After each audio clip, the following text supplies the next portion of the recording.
Quer assinar o NBA League Pass com 7 dias grátis de teste e um desconto de mais de 40%? É só clicar no link que eu vou deixar no primeiro comentário fixado desse vídeo, fazer o seu cadastro e garantir esta plataforma maravilhosa com todos esses benefícios. Cala a boca e pega o dinheiro. Agora assista ao vídeo e não se esqueça de deixar o like, que é muito importante.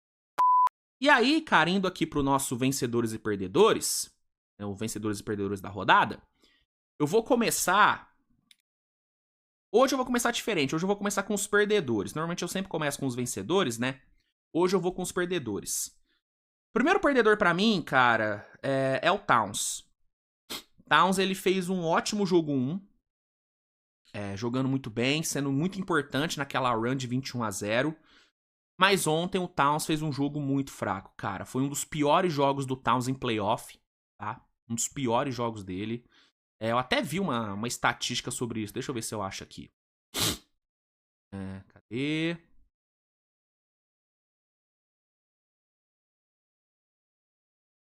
O que é que eu tinha visto? Aqui. Ó. Ontem foi a primeira vez na carreira do Towns onde ele terminou um jogo de pós-temporada sem cobrar nenhum lance livre, cara. O Towns ontem terminou o segundo tempo zerado. Zerado. Ele só tentou 3 arremessos no segundo tempo, cara. 3 arremessos. O Towns terminou o jogo com 10 pontos, mano. 5 de 11 no field goal. Plus minus de menos 10. Mano, foi um jogo muito ruim do Towns. Muito ruim. Eu entendo que tem a questão tática. Realmente ontem, taticamente, o Knicks estava muito mal, muito desorganizado, criando pouquíssimas situações pro Towns. Né? Ontem o Knicks, cara, vamos falar a verdade, o Knicks só produziu ontem no ataque pelo Jalen Brunson. E aí você vai criticar, falando que não, o Brunson ficou cavando falta o jogo inteiro. E de fato, ele cavou muita falta. Mas se não fossem as faltas cavadas por ele, o Knicks não tinha produzido, cara. O Knicks produziu ontem só por conta do Brunson. E, assim, querendo ou não, mesmo tendo os problemas táticos, mano, faltou um pouco mais de iniciativa por parte do Towns. Faltou um pouco mais de agressividade. Então eu coloco o Towns como um perdedor, pelo péssimo jogo que ele fez. Thibodeau, pra mim, é um perdedor também. Thibodeau ontem fez um trabalho muito ruim, não soube ajustar o time. Tomou nó tático do Bickerstaff, principalmente no primeiro tempo. Assim, a facilidade com que o Cade Cunningham conseguiu gerar confrontos favoráveis pra ele foi um absurdo, cara. Assim, um absurdo. Toda hora o Cade Cunningham criava uma situação contra o Brunson, uma situação como contra o Cameron Payne, sabe? Toda hora, mano. Toda hora. Então, Thibodeau ontem, pela falta de ajustes, pra mim sai como perdedor. E eu já falei, Thibodeau está caminhando pra virar um Doc Rivers. Ele tá caminhando a passos largos pra virar um Doc Rivers. Eu gosto muito do Thibodeau na parte defensiva. Acho ele, em termos defensivos, um dos melhores técnicos da liga. Eu gosto muito da forma como ele gere o vestiário. O vestiário gosta muito do Thibodeau. Os jogadores estão com ele. Mas isso não é o suficiente. Isso não é o suficiente. Você precisa ter repertório. E o Thibodeau não tem mostrado repertório. Não tem mostrado repertório. Então, eu coloco o Tibbs também como perdedor, tá?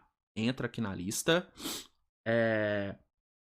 Assim, eu vou colocar, querendo ou não, eu vou colocar o Jokic como perdedor pelos erros que ele cometeu, cara. O Jokic ontem errou muito, mano.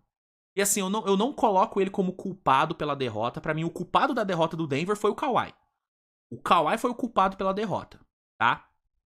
Mas querendo ou não, 7 turnovers é muita coisa, mano. É muita coisa. Aquele turnover final foi total erro de leitura junto com cansaço. Né? Aquele passe que o Kawhi interceptou foi um passe muito mal feito pelo Jokic. E não era aquele passe que ele tinha que fazer. Foi uma tomada de decisão equivocada. Então, mesmo com o triple-double e mesmo ele conseguindo produzir em meio a uma marcação muito boa, eu coloco o Jokic como perdedor, tá? Assim como eu vou colocar o Gordon e o Michael Porter. O Gordon, ele fez um jogo abaixo em relação ao primeiro jogo. O primeiro jogo dele foi bem melhor do que o jogo de ontem. Mas o fato de eu colocar o Gordon como perdedor foi, primeiro, por ele não ter conseguido parar o Kawhi em nenhum momento. Em nenhum momento o Aaron Gordon conseguiu parar o Kawhi, o que é muito mérito do Kawhi. Muito mérito. Mas, né, querendo ou não, você sendo o marcador de um cara que terminou o jogo com os números que o Kawhi terminou, mano, você é um perdedor, não tem jeito. E principalmente pelaquela dunk que ele errou no final, mano. É um tipo de lance que você não pode errar, principalmente numa série como essa. Essa é uma série, cara, que ela vai ser vencida por quem errar menos. Porque são dois times muito bons. Com grandes jogadores, com grandes estrelas. Então você não pode cometer erros bobos. E aquela dunk que o Aaron Gordon errou foi um erro bobo, um erro besta. Um erro que ele não pode cometer. Então, o Aaron Gordon pra mim sai como perdedor. E o Michael Porter sai como perdedor pela aquele turnover, cara. Porque assim, o jogo dele vinha sendo bom. O Michael Porter, ele conseguiu se recuperar do jogo 1. O jogo 1 dele foi horroroso. Tanto que no segundo tempo do primeiro jogo ele quase não jogou. Porque ele tava muito mal. O Kawhi tirou ele do jogo. Anulou ele. Ontem ele tava melhor, cara. Matou uma bola de 3 importante no final do jogo. Conseguiu pegar muito rebote ofensivo. Só que no fim ele cometeu aquele turnover que não dava pra cometer, mano. Tinha que ter segurado a bola, velho. E ainda machucou ainda, né? Aparentemente ele machucou o ombro na hora que ele caiu. Então o Michael Porter, por aquele turnover, ele sai como perdedor. Querendo ou não, ele sai como perdedor, né? Então, eu acho que esses são os perdedores. Eu não considero o David Aldman um perdedor. Acho que ontem ele... Como eu disse, pra mim o Denver jogou melhor ontem do que jogou no jogo 1. Então, não acho o Aldman um perdedor. Então eu fecho com esses perdedores aqui. Towns, Thibodeau, Jokic, Gordon e Michael Porter. Coloco esses como perdedores. Os vencedores... Aí, ó. Cade Cunningham foi o grande líder dessa vitória histórica do Pistons, dessa quebra de jejum de quase 20 anos sem ganhar em playoff. Então, Cade Cunningham é um baita vencedor. Dennis Schroeder é um baita vencedor pela bola que ele matou no final e pelo jogo em si que ele fez. Importantíssimo para a vitória. J.B. Bickerstaff é um vencedor pelo nó tático que ele deu no Thibodeau no Garden, o que é, né, sempre difícil. Ganhar no Garden não é fácil, ainda mais em playoff. Então o Bickerstaff é um vencedor. E aí, cara, não tem jeito. O Kawhi pra mim é o grande vencedor da noite. O jogo que o Kawhi fez, gente, não tem como, mano. Foi uma das grandes atuações que eu já vi em playoff. Não é exagero falar isso. Não é, mano. O Kawhi foi... Mano, foi surreal, mano. Foi surreal. A sensação de que o cara não ia errar nenhum arremesso, mano, é uma sensação que poucos jogadores conseguem passar pro público. E o Kawhi é um dos poucos que consegue passar isso, mano. Tipo assim, o Kawhi... Deixa eu ver aqui, que eu vi aqui alguns dados absurdos sobre a atuação dele. Eu acho que é válido passar. Deixa eu ver, aqui, ó. Algumas marcas que o Kawhi atingiu. Kawhi se tornou apenas o 5º jogador da NBA a terminar uma partida com pelo menos 39 pontos e 79% de field goal. Os outros são o Dirk, o Booker, o Elton Brand e o Terry Porter. Ele foi a segunda vez que ele marcou mais de 35 pontos com 75% de field goal em um jogo, tá? Ele é um dos 5 jogadores da história da NBA com 4 ou mais jogos de pelo menos 30 pontos e 75% de field goal. Os outros são o James Worthy, que tem 5, o Kareem, que tem 4, o Shaq, que tem 4, e o Kevin McHale, que tem 4. Tá? 11º jogador da história dos playoffs a ter um jogo de 35 pontos e 90% de true shooting. Os últimos que conseguiram 39 com 92% de true shooting, além do Leonard, foram o Lillard em 21 e o Nowitzki em 2011. E aí ele teve algumas marcas pessoais, como 3.000 pontos em pós-temporada, 16º maior pontuador dos playoffs na história, superando o Tim Duncan e o Allen Iverson. É um cara que até o momento, no playoff, tá com 30,5 pontos de média, com 81,3% de true shooting.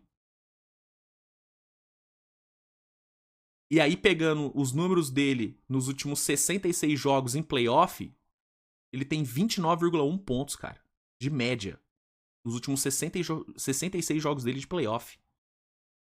E aí, vou dar o crédito aqui, né? Quem divulgou esses números foi o Pisou na Linha. A galera Pisou na Linha soltou esses números inacreditáveis, cara.